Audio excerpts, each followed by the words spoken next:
Live from Washington, D.C., this is Balance of Power with Joe Mathieu and Kaylee Lines. Crude oil tops $90 a barrel as President Trump demands unconditional surrender. Welcome to the Friday edition of Balance of Power here on Bloomberg TV and radio, as President Trump says he does not want to negotiate an end to this conflict, demanding that Iran capitulate. I'm Joe Mathieu, alongside Tyler Kendall in Washington.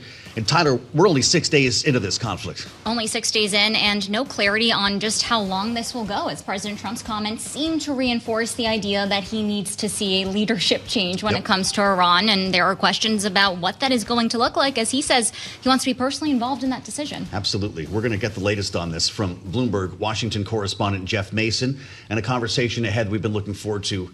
Tyler, retired General Wesley Clark will be with us to give us his read on what's happening on the ground right now. Particularly when there's questions about weapons stockpiles, right? Exactly. And I'll point out that today President Trump is set to meet with some of the nation's largest defense contractors. Right. We're talking about Lockheed Martin, RTX, companies like that, as it appears that this conflict is going to be sustained, the administration says, at least until its objectives are fulfilled. We've been talking about the DIB around here for a long time, since the beginning of the war in Ukraine, the defense industrial base. This administration is trying to get its arms around it with those defense contractors that Tyler mentioned. That'll be part of our coverage today and part of our conversation with the general. We've got our political panel, Rick Davis and Jeanne Zaino, with us as well for the hour.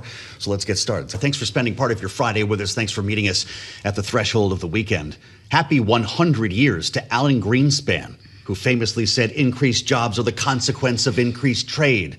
And we'll talk later this hour with Liz Pancotti from Groundwork for her read on today's jobs report. But we want to seize on what's happening with Iran, as the President of the United States takes to Truth Social to say there will be no deal with Iran except unconditional surrender, all caps, exclamation point, similar to what he said at the White House yesterday. Listen.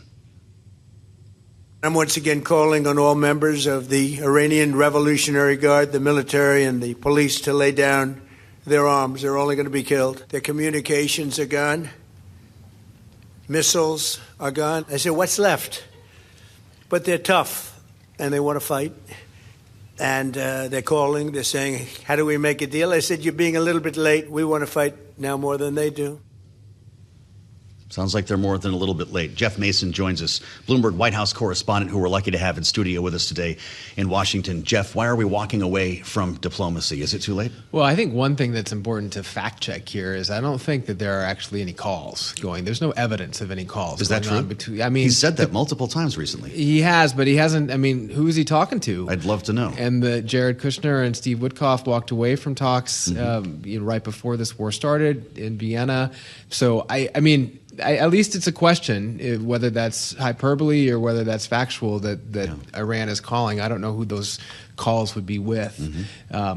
Is it too late for diplomacy? It seems like it. I mean, the United States made the decision to go in when they did because they determined that, according to senior officials, that Iran was not serious about giving up its ballistic missile program, and also was intent on getting a nuclear weapon. That's at least the justification that U.S. officials have used, and that's what led the president to decide to go in when he did. So that's perhaps an update when it comes to the foreign policy front, but I wanted to make sure that we also asked you about domestic policy. And do we have a sense of how high a tolerance the Trump administration has when it comes to oil prices? Because we had the NEC director, Kevin Hassett, on earlier today on Bloomberg saying that there are many tools in the toolkit to help bring down prices, but at least tapping the Strategic Petroleum Reserve for now doesn't seem to be one of them. And that's always a hot question for White House reporters. Are you going to go after the SPR? Are you going to go after the SPR? Right. And Kevin said, no, you're right to mention that, Tyler. I do think it's a worry. I mean, it takes away what has been a pretty big talking point for President Trump going into the midterm elections. He likes to take credit for the fact that gasoline prices have been really quite low across the country, at least in many states. And boy, oh boy, with the oil prices going up today, that's going to have an impact on gasoline prices as well. So for sure, it is on their radar. The question is, what actions will they take? What are they willing to take? And just to do another quick fact check, yesterday the president, in that same event that you just played a clip from, said that oil prices were stabilizing. Not true. Well, boy, no, far from it. We're at $3.32 for the national average now, according to AAA. That number predicted to get closer to $4 a gallon, according to Tom Closa at Gulf, who we spoke with earlier in the program. You've covered a number of administrations, including the last one. And we all remember what happened to energy prices when Russia invaded Ukraine. That was something that dogged Joe Biden for a good chunk of his administration because that was not of his own doing. Is this a forced error when it comes to this administration? Well, it's certainly not my job to say whether it's an error or not. But what I will say is it was a decision by this administration, for sure. And the president is the one who decided we're going to attack, or the United States is going to attack Iran, and certainly must have known that there would be ramifications for that in terms of the oil markets. That said, they don't really seem like they have a plan for it, or at least they're not sharing what that plan was. Also, they're not, telegraphing. I mean, his confidence that things are going to be okay in terms of the markets, or that these ramifications are not going to affect him and his party politically. At least that's the impression he gives. May or may not be well founded, and that will really depend on how long this operation goes. I mean, you hear people talking about an off ramp. I mean, he what's the off ramp? He has at least said this is going to be 4 to 5 weeks. And when he's calling for surrender, like he did today, there's no indication that the people in Iran, or at least that the military and the leadership in Iran, is open to that word. Wow. All right. Bloomberg News White House correspondent Jeff Mason, thanks Jeff. so much for being here. And today, President Trump is going to be meeting with defense companies as the war in Iran continues, and it's part of a bid to bolster the defense industrial base, the DIB, as Joe called it at the top of the program. Secretary Pete Hegseth was asked about this yesterday and maintains that the U.S.'s weapons stockpiles are still in a strong positioning, even as the U.S. confirms it has hit more than 2,000 Iranian targets. Our munitions are full up, and our will is ironclad, which means our timeline is ours and ours alone to control. As long as it takes to ensure the United States of America achieves these objectives, and as we flow more forces, and as we flow more capabilities, and as our munitions, as we're flying over the top, have even more devastating effects, we set the tempo, we set the timeline. For more on this, we're going to bring in Wesley Clark, retired 4-star general in the U.S. Army. He served as a commander of U.S. Southern Command and is the founder of Wesley K. Clark and Associates. General, thanks so much for being here. It was announced this week that the U.S. and Israel are going to start a new phase of their military operation in Iran, which will require striking deeper into the country using different types of weapons. Can you just outline for us from an operational standpoint, how much more difficult is this going to get? Well, it is going to get more difficult. And just by way of your viewers, I was the NATO commander who led the campaign against Slobodan Milosevic. We had an 11-week air campaign. So many of these issues that are coming up now are very familiar to me and very personal to me. And I can tell you that this campaign is off to a good start, but there's a lot more to be done, as Secretary of War said. And that is, we've got to go deeper. We've got to isolate the theater of operations. We heard today that the Russians are providing targeted information. Well, we need to stop that. And we know they've still got drones left. And we need to be able to protect our friends and allies, Israel and our Gulf friends, from those drone strikes. And we also have to get the ships moving through that channel of the Straits of Hormuz and get the oil market moving again. So these are big challenges. And so this campaign's a long way from being over. We spoke, General, and it's great to have you back on Bloomberg with Ben Jensen at the Center for Strategic and International Studies, who's been tracking as closely as one can our level of munitions, with a lot of questions about our stockpile of missiles, particularly interceptors. Here's what he told us last evening. So once you take out their air defenses, you don't need stealth fighters like the F-35. You can have high-altitude, slow-flying MQ-9s doing what's called a strike box. I can have that sit, because there's no person in the cockpit. I can have it sit for hours over a target of a potential launch site and wait for the Iranians to move in position. Wow. That's a target I can shoot with a Hellfire. We have no problem with our Hellfire stockpiles. Okay. So if you go on the offense the right way, you reduce the strain on your munition stockpile for defense. Is that how you see this evolving, General? Sure. That's part of it. You see, the problem with the air campaign, any air campaign, is you start with a certain target set. Is it 2,000, 4,000, 6,000 targets? You bring up the aircraft, you have the ordnance to strike that target set. But then if that target set doesn't get you to your desired end state, you have to develop more targets. And generating these targets, that's the whole key to this air campaign. So where are those launch sites? Where are the underground storage? Where is the nuclear stuff that's been hidden and moved into the interior of the country? So we have to have the ability to generate those target sets. Otherwise, the air power doesn't do any good. Now, I think it's a good thing to have the ability to stand off above and wait for a target to show up. And you might get it. But Iran's a big country. And one of the basic principles of any military operation is you have to isolate the theater of operations. You don't want the Chinese sending more Shahed motors in. You don't want the Russians providing targeting information. So you want to isolate it. This is a big country, so there's a lot to be done before we're able to really give effect to what the president's calling for. Well, I am wondering what you make of the targets that Iran is hitting. We have a headline crossing the Bloomberg terminal right now that a military base at Baghdad airport was targeted by a drone attack, according to the AFP. We also saw energy infrastructure in Saudi Arabia hit, data centers in the UAE hit. How exposed are critical infrastructure assets in the region, and how does the U.S. think about that, along with our allies, amid a large military campaign? Well, first of all, of course, I wasn't part of the planning, so I'm not sure how we anticipated this, but it should have been anticipated. And these countries all have certain defense systems. We probably didn't anticipate the effectiveness of the Russian targeting of the Iranian assets. It's been pretty exact and maybe contributed to the 6 Americans we lost there in Kuwait. But the key to this is a better offense, not just defense. So we've got to be more effective at taking out the launch sites and the stockpiles of the drones. And this is a big, big target set, and we probably don't have the targets yet for it. So it's important to intensify that part of the campaign and get this cut off. General, how much do you worry about this widening? This is a war that has now involved 12 countries, if I can call it a war. And there's reporting today by the Washington Post that Russia is now providing Iran with targeting information and intelligence to help attack American forces in theater. What are the odds that this becomes a much wider regional, if not global, conflict?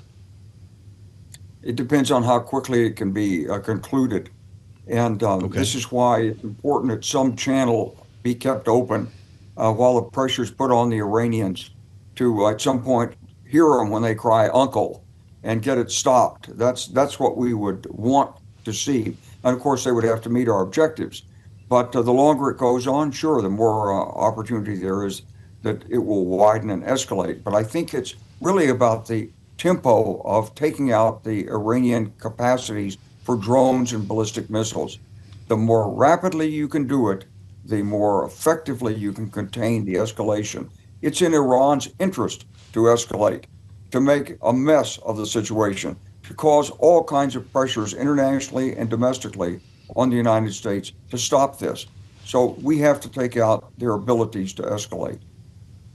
We've had a number of memories, General, this week of the updates and the briefings that you were providing in that campaign against Slobodan Milosevic in Kosovo. And we appreciate your being with us today to share your experience. Retired General Wesley Clark, retired 4-star U.S. Army Commander, U.S. Southern Command, and now Wesley Clark in Associates. I'm Joe Mathieu alongside Tyler Kendall in Washington. Let's assemble our political panel for their take on this. Bloomberg Politics contributors Rick Davis and Jeanne Zaino are with us. Rick is our Republican strategist, partner at Stonecourt Capital, and Jeanne, democracy visiting fellow at Harvard Kennedy School's Ash Center. Rick, unconditional surrender is the line from President Trump today. Hasn't that really been the case all along? Yeah, I think that was the premise going in, is that this massive bombing campaign would elicit, cries of surrender from what's left of the Iranian leadership. And maybe that will happen. Who knows? But I think we've heard from expert all week that a bombing campaign on its own does not tend to cow a country, especially one with as many people, 90 million, and as large a landmass as Iran has. And so I think that everyone is left right now kind of scratching their head as we go into the weekend as to what is the end game here. The administration articulation of it as a unconditional surrender doesn't piece together the how do we get to that point. And so and I was raised too. Is that what Israel is thinking? Because Israel, by all accounts, has sort of been the leader of the tasking of this attack and has been following up significantly with their own bombing campaign.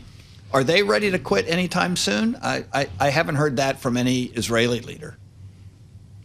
Well, Jeanne, to follow on that, we've heard a lot about tactical accomplishments on the battlefield from U.S. officials, but do we have a clear sense on how the White House is measuring progress as we try to glean details on just how long this conflict will go? Yeah, I don't think we do, Tyler. And, I was struck by the last thing that General Clark said to you and Joe, which was essentially, it is in Iran's interest to spread this fight as far as they can and as wide as they can, because Iran has a clear goal, and that is a very difficult but clear goal of survival, waiting out the United States.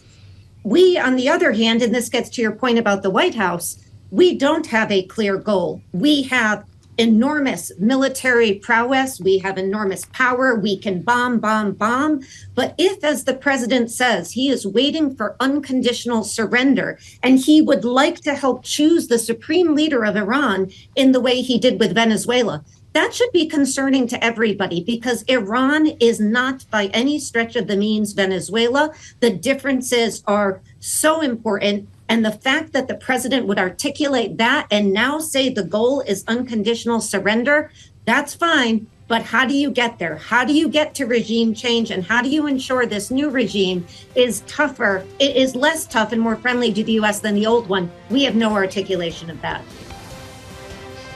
All right, our political panel today, they're both Bloomberg Politics contributors, Rick Davis and Jeanne Zaino. Thank you both for watching. White House Press Secretary Caroline Leavitt seems to be talking to reporters. We'll bring you any updates there as we track the Iran conflict closely. This is Bloomberg. We've had our eyes on the foreign policy front, but we've also seen some major headlines related to domestic policies in the Trump administration this week. As you well know by now, we saw President Trump nominate a new DHS secretary, ousting Noam, the current one, and announcing, Joe Mathieu, that it's going to be Senator Marc Wayne Mullen, a Republican from Oklahoma, who's known to be, in some sense, a negotiator on Capitol Hill, because we have to keep in mind DHS, the Department of Homeland Security, is still amid a partial, DHS is fully closed, but we are still amid a partial government shutdown. That's the truth. This is quite a time to be taking the helm at DHS. And of course, you've got a senator who probably could have kept that job for the balance of his career, leaving the Senate to lead this department at a very chaotic time. We have big questions, of course, what happens to Kristi Noem from here. This shield of the Americas is unknown to us. I guess the president will be unveiling this coming weekend. But it, of course, also sets off a fight to fill that Senate seat in Oklahoma. And that's where we start our conversation with Marc Short. Don't worry, we will get to foreign policy with the former chief of staff to former Vice President Mike Pence, former White House Director of Legislative Affairs. Marc, it's great to see you. Happy Friday, and thanks for joining us. Why would Marc Wayne Mullen want to do this? This is a seat he could have held for, the balance of his career. Why jump on DHS at a moment of chaos if only you don't say no to the boss? Well, perhaps the Senate isn't as much fun as some people think it is, and people want it out. Bored? But I think it could be. But I think it's a really good question, Joe, because the reality is that I think the policies that are really guiding the Department of Homeland Security are going to be driven by the White House, and particularly by Stephen. And so, So to what extent are you having operational control as secretary? I think you've seen there were 4 secretaries in the first administration and now 1 in the second administration. This is really, it's not like he's going to have a chance to really direct this himself. So I think it's a fair question to ask. And I think it's also, Oklahoma's a safe Republican seat, sure, but a lot of focus has been on the likelihood of the House flipping. there's a big risk to the Senate flipping too. And I think a lot of people assume 53-47, the map's favorable to Republicans. But when we start going through the states of the Democrats recruiting who they want in Ohio against a freshman, who they wanted in Alaska, what's happened in North Carolina, Texas variable. It's like the last thing we need right now is more open seats. And I think, the situation the way it ended in Montana also is ruffled feathers too. So this creates a lot more consternation in the Senate as well. So I do want to stick with domestic policy, but I am going to mention a foreign policy adjacent headline that's crossing the Bloomberg terminal right now, causing Boeing shares to jump more than 3%. Reportedly, Boeing is closing in on one of the largest sales in its history, a 500 aircraft order for 737 MAX jets to be unveiled when President Trump travels to Beijing. This is going to be a deal with China, as we know that trade deal right now is currently up in the air, as we just saw the Supreme Court strike down some of President Trump's broad-based tariffs. So that's going to be a headline that we're tracking. 3%. That's a big deal. They were hoping, the Biden administration was hoping for a deal like this coming out of COVID. It never happened. Right. And it's raising questions, too, about leverage for President Trump going into this meeting after it was largely seen that he had been offset from the Supreme Court's ruling. So something that I'm sure we'll talk more about later glad you mentioned it. This hour. But Marc, I do want to bring it back to this conversation. We can keep with the midterms, and maybe this kind of threads into it. But I'm wondering if Senator Mullen's selection is more about style versus substance. Are we going to see You didn't think there's a lot of substance in the previous secretary? No. More along the lines of a question. Are we actually going to see policy change here when we know Democrats are demanding some changes when it comes to DHS, and maybe there just needed to be a different type of messenger amid what had been bipartisan pushback to the last DHS secretary? Well, look, senators like their own, and so I don't think there's any doubt the Senate will confirm Mark-Wayne Mullen. So that's a plus as far as who the replacement pick is.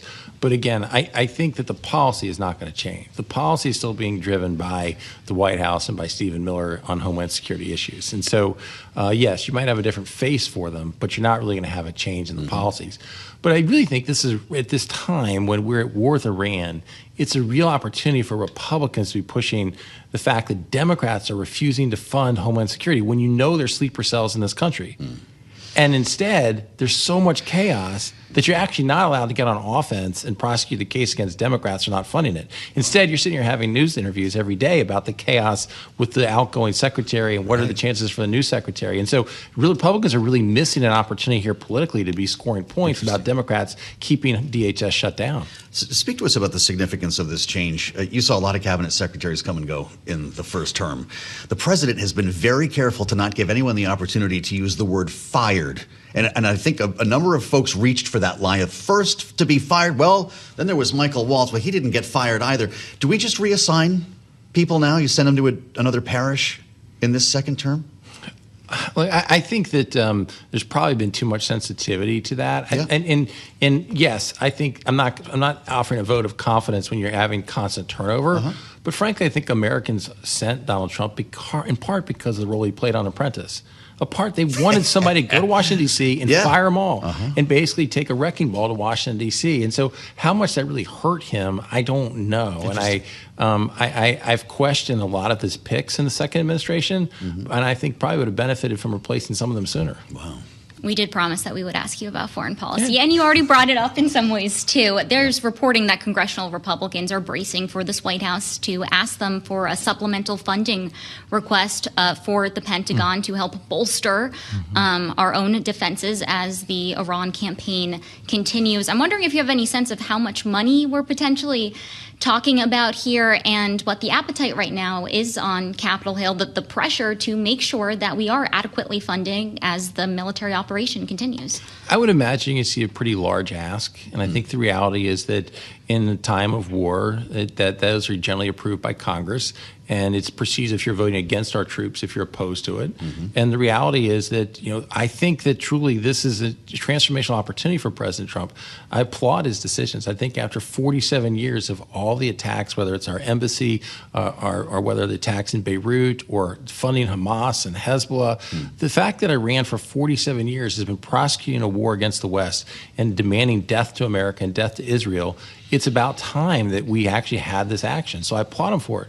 But Tyler, I think the concern that I would have if I'm in Congress elected Republican is that I think the president lowering energy prices for the first 15 months masked a lot of his trade policy implications. Now that you have energy prices spiking, I think you're going to see the real downside of these tariff policies, and you see inflation coming back as you're heading into the midterms. And so I think I applaud the foreign policy move, but I think there are really significant implications you head in the midterms if you continue to see inflation like this. You would have been walking over this supplemental request, right, in the old days as the head of Leg Affairs in the White House. Democrats are going to say, whoa, I thought we had the first $1 trillion budget in history for the Pentagon, and it just went up by 50%. Why do we need more? Well, the reality is that our deficits are so far out of control that actually we're now at 3% of GDP is going toward defense spending, which is the lowest it's been since World War II, Joe. So we've actually been underfunding. So this is about catching up. I think it is. Yeah. Now, to be fair, there are plenty of people inside this administration who argued for more cuts initially to the Pentagon, That's right. which I think was wrong. But I think we have been underfunding it. So, but I think at times, typically when you're going to see something like this is you'll see other stuff put in the bill. Because again, there's a notion that Congress is not going to vote against something that's perceived as voting against our troops when they're at war. And so you can attach a lot of things to a bill like that. Yes. The memories are whether that's coming from the White House or it's coming from Congress. Understood. They'll either see if you want some Democrats on board. Yes, they'll see this thing going decorations through. on the tree. Let me jump on board. Thank you, Marc. All right, Marc Short, former Chief of Staff to Vice President Mike Pence and former White House Director of Leg Affairs. I'll echo Joe. It's always nice to see you in person. We want to continue this conversation and bring in Christina Ruffini, Bloomberg This Weekend co-host. She always has one eye on geopolitics. So, Christina, the big news today, President Trump calling for unconditional surrender, but then also nodding at the fact that the U.S. wants to have a say when it comes to the next leader of Iran. Can you just give us the latest? What do we know about the administration's thinking here when President Trump said earlier this week that a lot of the contenders they've been eyeing have been killed in the airstrikes? I think that's a pretty startling admission. I'm not sure that was something most people would recommend you say out loud. But I also think it's the odds are slim that the United States is going to have a real say into who the next leader of Iran is, right? This is a very entrenched regime that has been there since the revolution. They do still have some support on the ground. And there are layers and layers and layers of these loyalists, all of whom have going to be and will be vying for this top spot. The U.S. found this out the hard way when they put who they wanted in charge of Iran. And then there was this thing called the Iranian Revolution, and that's how we got the guys we had until very recently. So there is a longstanding issue with puppet governments, especially in the region, especially in Iran. And if the U.S. is looking for a more durable solution and a more U.S.-friendly solution, people in Iran do not like this regime. People in Iran, the average person I've talked to some Iranian friends, are grateful that the Ayatollah is gone, but they also don't want to be a puppet state of the United States. And finding something in the middle there is probably the best solution. Now, whether or not that's going to happen, I think there's no way we can tell at this point. Christina, U.S. intelligence seeing no signs of uprisings or defections as we approach the 1 week mark here. What does that tell you? Is that a sign of stability in what's left of the regime, or the fact that, as we just established, we've taken so many people off the board? I think it's that. I think it's a couple things. It's also fear. People are hunkering down. I mean, I talked to a woman who said she doesn't even know where her family is because last time they bombed, they left Tehran and went out into the mountains to try to be safe. People are not home. People are not organized. People can't communicate. It's really hard to organize a protest against a repressive regime if you can't even talk to one another. WhatsApp, these messaging signals have been shut down for the most part by the regime. And it's also the IRGC, it has been significantly degraded by the United States and by Israel, but it does still exist. The president openly offered amnesty to IRGC members, to people who would defect and be willing to come into the fold. And to your point, we haven't seen a lot of that. I think the president was trying to export the Venezuela model here. These are very different countries with very different political systems, and it may not go as quickly as he had hoped. Well, I'll tell you something. It's a pretty good situation when one of the best analysts you have on this also is hosting her own program, and that's Miss Ruffini, along with David Gura. It's Bloomberg This Weekend. We just started a week ago. Tomorrow morning at 7 a.m., you will have the very latest on this, and I'll remind you that it was Miss Ruffini who walked you through the initial stages of these strikes 1 week ago, minus 1 day. Ruffini and Gura only on Bloomberg. Thank you, Christina. I'm Joe Mathieu alongside Tyler Kendall. We're live in Washington on the fastest show in politics. It's Balance of Power, only on Bloomberg. conflict in Iran is moving the markets, but we also got February's payrolls report today. And Joe, it was a huge downside surprise. The estimate had been a gain of 55,000 jobs. Instead, non-farm payrolls fell by 92,000 last month. Happy Jobs Day. This is one of the biggest declines since the pandemic, and it really kind of spooked the markets here, particularly when you add the layer, and we'll talk to Liz Pancotti about this in a moment, of high prices. And now that we've got $90 a barrel oil, you're going to have a Federal Reserve with some really difficult decisions to make. Right, and that decision coming up later this month. Of course, our eyes on the middle of March, but it is raising questions about just the underlying strength of the labor market at a time where the idea had been that we'd seen this steadiness. But of course, big job losses last year. It's just adding to the picture. Well, that's absolutely right. The markets are speaking for themselves. And when we consider the risk that's presenting itself in different corners of the market here, it was fascinating to hear from the former boss at Goldman Sachs. Lloyd Blankfein sat down with David Weston, the host of Bloomberg Wall Street Week. Listen. Do you manage risk differently when you think you're late in the cycle? Well, it's a funny concept of late in the cycle. I'm not sure how long the cycle has to go, but I could tell you every day we get closer to the end of it. That's a joke, goes without saying, that we get every day we get closer to the end of it. But just think about this. We haven't had a reckoning in a long time. What do I mean? What's a reckoning? We haven't had some disaster that forced people to sell things that they didn't want to sell, accumulate cash capital, find out and have to discover what the value of the inventories that they're accumulating in their balance sheet. We haven't had that in a while. And the longer it takes, really not since the global financial crisis. That was a long time. 2008 was a long time ago. Usually we had these things every 4 or 5 years. I could tick through them. But we had them, and we haven't had it for a long time. And because we haven't, the sheer fact that we haven't had it for a long time means there's undoubtedly a lack of discipline. Interest rates were very low for a long time, so investments were made. Anytime the commodity is free, you're not husbanding it and you're not disciplined about it.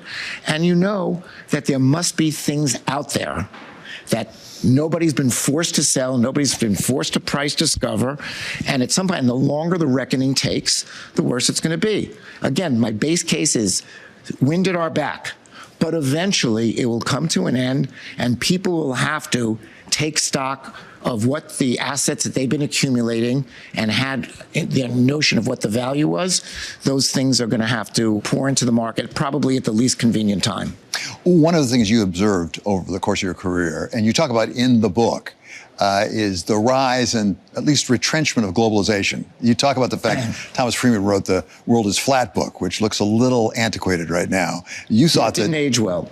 Yeah, exactly. And you thought China, everybody thought China was going to surpass the United States, come up and tie the United States, not working out. So what does that mean? Sort of a multipolar world. The loss from this is that you can't take anything for granted. You shouldn't take anything for granted. Strange things happen. And by the way, when sentiment shifts, it affects your memory. You forgot what you used to think.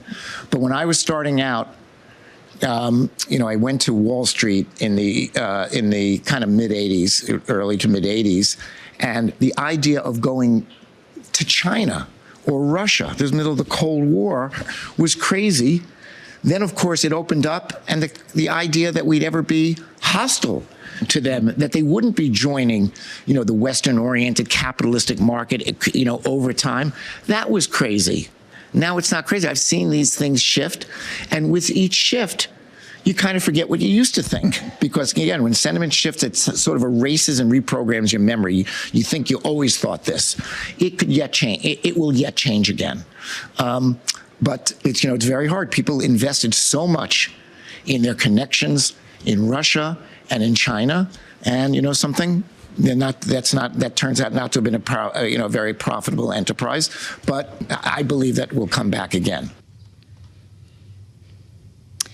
And you can watch and listen to that full conversation tonight on Wall Street Week with David Weston. That's at 6 p.m. Wall Street time on Bloomberg TV and radio. And we want to dive deeper into the economy because today, of course, we got the jobs report. U.S. employers unexpectedly cut jobs last month and the unemployment rate rose. To discuss, we're joined now by Liz Pancotti. She's the Managing Director of Policy and Advocacy at the Groundwork Collaborative. Liz, it's good to see you. The figures today seem to be calling into question whether or not the labor market is actually steadying. saying, our own analysts at Bloomberg Economics write that the decline was partly due to a combination of temporary disruptions. I'm wondering if you can take us through this and what you're gleaning from the data we got today. Yeah, so this morning, the Labor Department reported that jobs were down about $100,000 jobs last month. That cut was primarily driven by a temporary work stoppage of some doctors and physicians, a couple of healthcare strikes going on last month. The issue with that is that over the last year, the only sector driving the vast majority of job growth has been the healthcare one. And so the precarity of that was really shown over the past month, that a temporary strike of really not that many workers in the grand scheme of things was able to tip our labor market into the negative. We saw declines in transportation and warehousing and manufacturing and construction. Across the board, things are really clearing up, that the picture in the labor market is not good. So what was the weather?